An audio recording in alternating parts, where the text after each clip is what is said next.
Hello and welcome to another interview for the PPL Season 2. I am joined here with the one, the only CBAD. How are you today, my friend? Hey, I'm doing well. How about yourself? I'm good. I'm very, very good. Thank you. Thank you for giving me the privilege to interview you right now.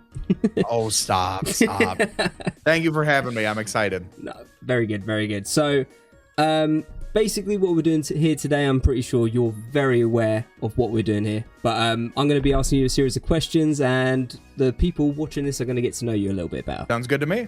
Lovely. So we're going to start off very, very easy. I've asked a couple of people this question, but I haven't really I've got one good answer, but I'd love to ask you what your opinions on the question is. What is the meaning of life?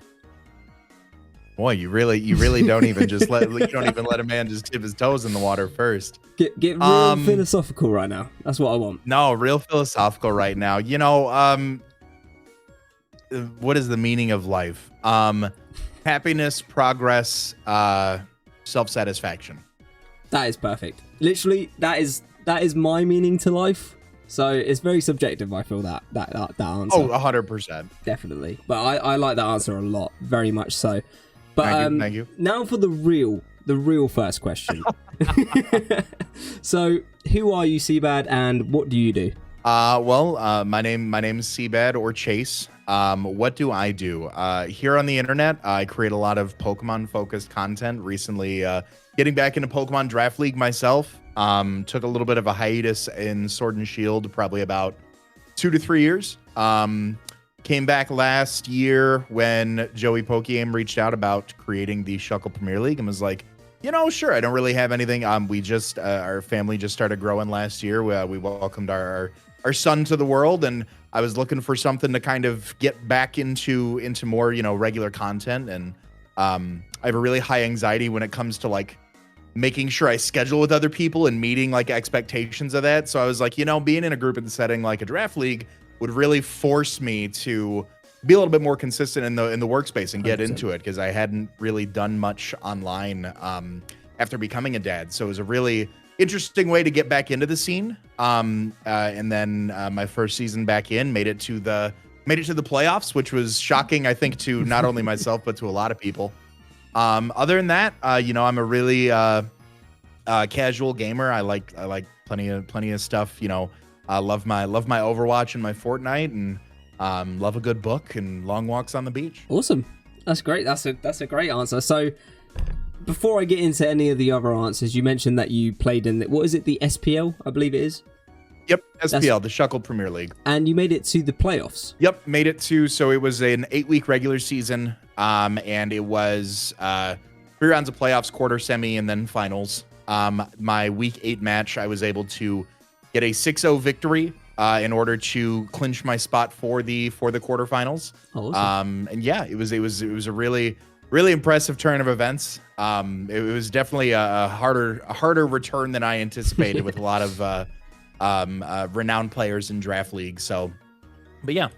That's good. Is that like your biggest achievement in a draft league? Is that the very first draft league you joined, was it? Or oh no, I've been around. So prior to Scarlet and Violet Draft League, I had been in draft league since 2015 or 16. Oh wow, with okay. the GBA, the Global Battle Association. That was one of the real pioneers of draft. You know, that was I believe it was the first draft league.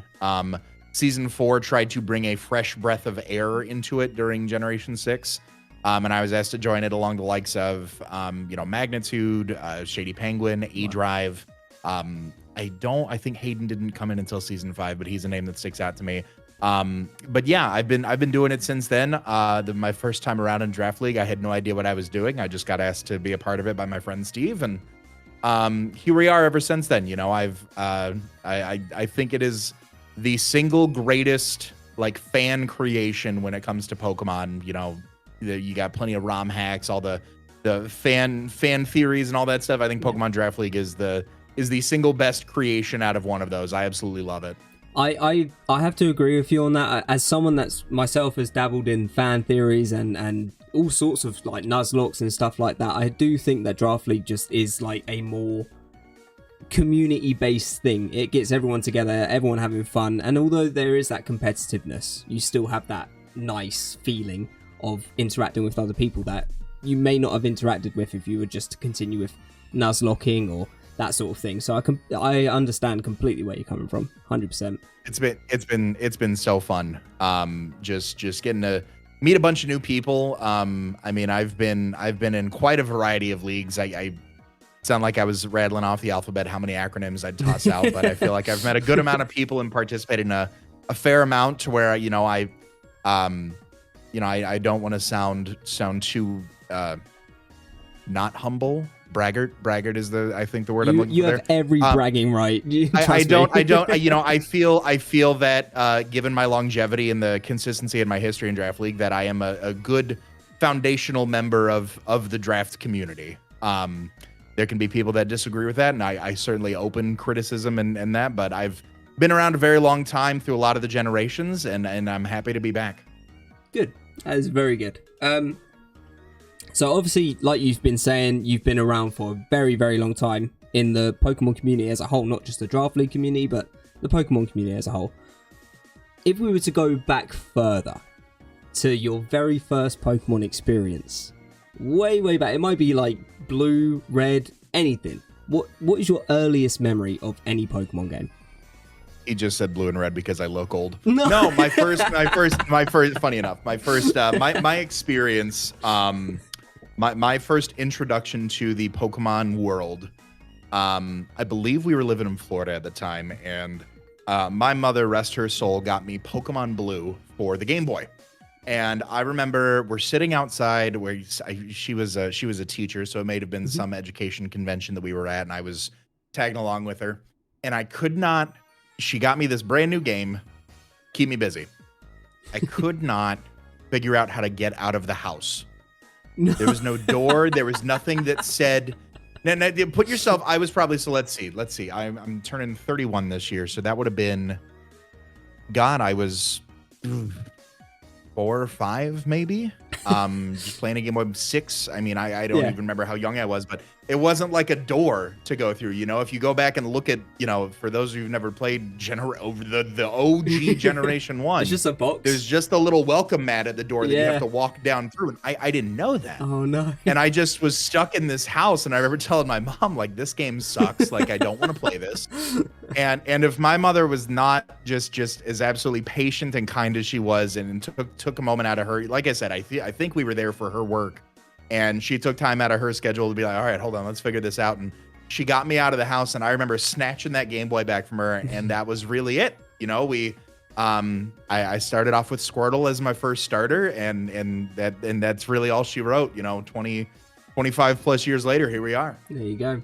That is a beautiful memory. Thank you very much for sharing that. Like, genuinely, that is a nice memory. Now, moving on from that nostalgia, thank you very much for sharing that. But have you had a look at any of the other coaches within this season? As far as looking into their content, looking into their background, I've ran background checks on everybody. I know they're a bunch of criminals and ne'er-do-wells, but no, I'm actually pretty familiar with. I'd say probably about half the coaches. If I had to spitball it, I'd say probably about half the coaches I'm acquaintances or friends with, mutuals on online with through social media. People like Shroom Raver. Dave's been a long friend of mine. I remember watching him in the original PPL. I have a fond memory of spectating a showdown draft game where he did just horrible, disgusting things with a Scyther. And it's always made me put respect on Scyther in draft format after watching him do that. Lars has been around. Lars was in the GBA for a bit. We've been in a few leagues together. Jack, Ellie, Onesie Bayonet. I'm trying to think of everybody off the top of my head without pulling up a cheat sheet there.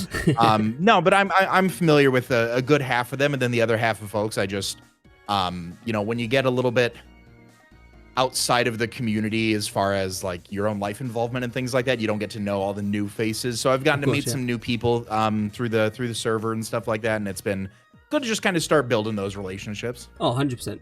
Definitely. I mean, like we were saying earlier, like Draft League does bring a lot of people together, which is really, really nice. But out of those people that you know of, is there anyone that you most look forward to battling this season?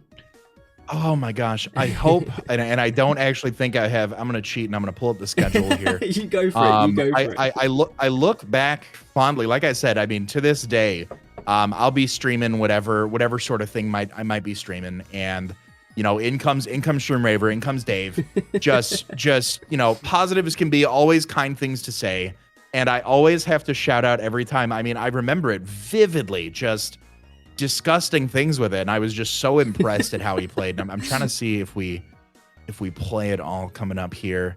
I do play Jack week 4. That'll be a fun one. Lars week 6.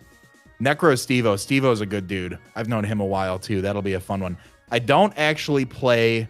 Okay, so Dave and I are gonna have to make it the playoffs there. I'll tell you what, my week 8 match against Ellie, I'm looking forward to. I don't believe I've ever had the pleasure to play her in draft league format. I think, you know, people like Lars, people like Necro Stevo, people like Jack, I've been able to play before in one fashion or another, but I would say I'm looking forward to playing Ellie. I've known her for quite a few years, and it'll be a good time. Yeah, I mean, I literally have interviewed Ellie. I think it was yesterday. I could be wrong. My mind is absolutely scrambled recently, but she, like, that interview was very, very fun. She's got such a unique personality, and her battle style is very much, you get what you get. So it'll be very, very entertaining to see you guys battle out, 100%. I'm looking forward to it. So on the flip side then, if we were to say that's who you're most looking forward to playing, is there anyone who you are not particularly looking forward to playing just because you know that it'll be like a very difficult battle? Lars El Scissor. I had a recollection in the GBA when Lars and I played. He brought a max HP, max defense. I want to say it was Rocky Helmet, but I'm not 100% sure. And anyways, a max HP, max defense Cobalion against me. And it was such a unique set that it completely caught me off guard, and he ended up winning.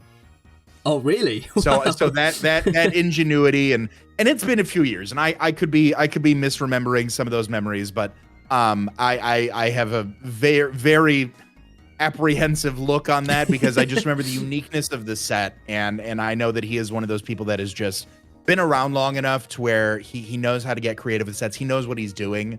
And I think when you get into a league and everybody's, you know, not to say we're not having a fun time here, but maybe some newer folks that are trying this out for the first time, you get to have a little bit more of a casual back and forth in the draft league. You know, it feels like more of a dance. Yeah. When you start playing people who know what they're doing, like Lars, it becomes just it's no longer a dance. It's a very vicious chess game that just gets me so anxious, and I feel like he's always just going to be one step ahead of me.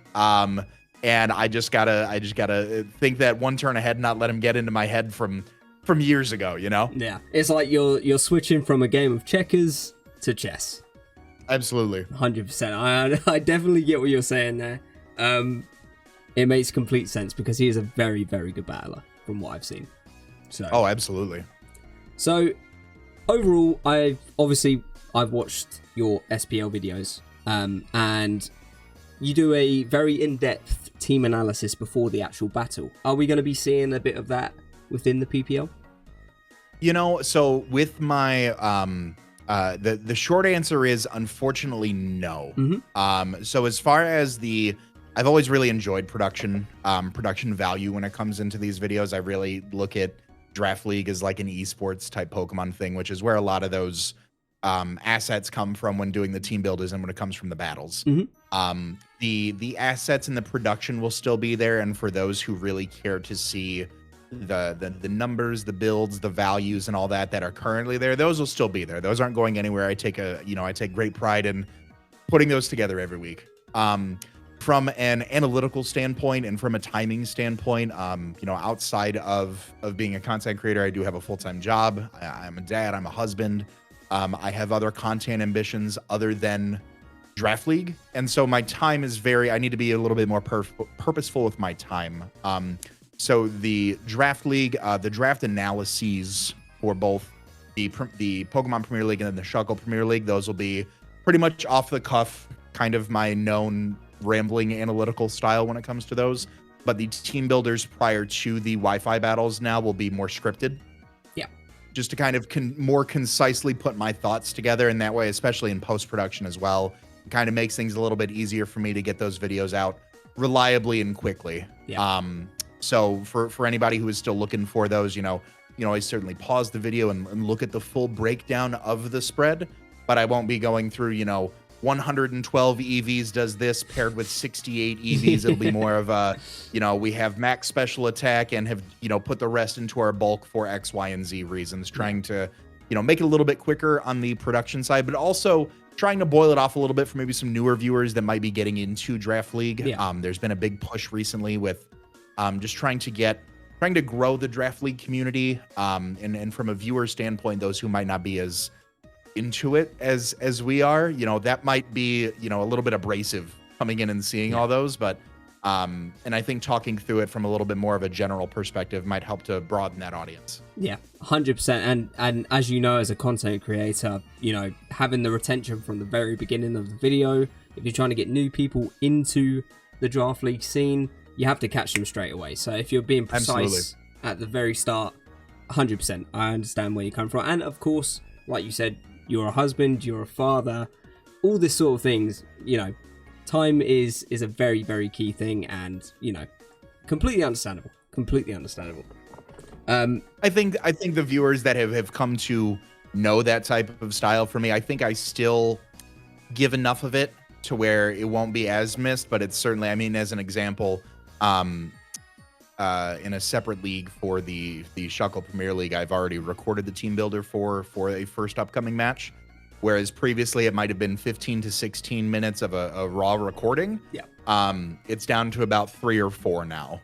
So it just kind of gets to the meat and potatoes of the content a little bit more. The people who really want to see that team builder, you still get that information, but for maybe some casual folks that want to know what the team is before getting into the actual spectacle of the video, it's a little bit more boiled down, and I think it'll be a good approach overall. Yeah, no, it sounds it. So I'm looking forward to seeing that, definitely. So a bit more away from the serious stuff now. I'm going to ask you actually, it's as serious as you want it to be, CBAD. If you want this to be a serious question, take it how you will. So, if you were to have any Pokemon in existence and you could bring it into the real world, what Pokemon would it be and why?